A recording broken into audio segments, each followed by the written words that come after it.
Some of the world's best potential solar energy development resources are found on the Bureau of Land Management lands in the Southwest. However, as the BLM creates its first solar program, environmental groups want to ensure development is done right. Environmental lawyer with New Mexico Wilderness Alliance Judy Calman walks through Mason Draw, west of Las Cruces, one of 3 BLM areas in New Mexico identified as a solar zone. It's actually, of the 3 zones in New Mexico, it's the site that we seem to have the most problems with. It's used for hunting, it's pronghorn and mule deer habitat. The most important thing that's most concerning about this area is that it's pretty pristine Alpamato falcon habitat, which is an endangered species under the Endangered Species Act. According to Edward Seum with the BLM, another area southwest of Mason Draw and to the west of Mesilla is better suited for solar development. Well, the Afton area is probably the better of the two. It has, so far as has been determined anyway, has the fewest conflicts. We're looking to limit resource conflicts, so we want to see it in areas that would not have very much potential to affect a threatened or endangered species. Looking at the big picture, as the BLM gets ready to develop their first ever programmatic environmental impact statement for solar development, Attorney Judy Calman's concerns go beyond Mason Draw.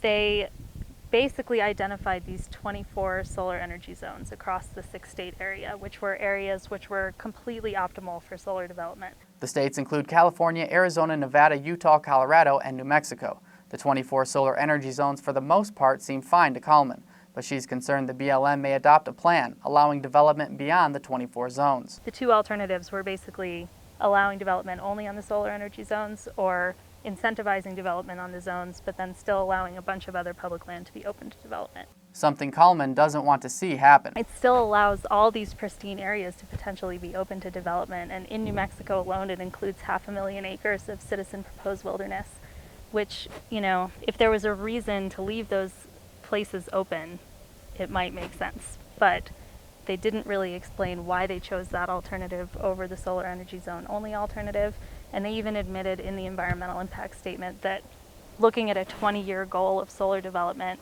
there's enough solar potential just in the zones to meet that goal. Calman hopes the BLM adopts a plan only allowing development in 24 solar energy zones in 677,000 acres, instead of leaving 22 million acres open for development. We're really encouraging people to tell the BLM to just pick the solar energy zone alternative.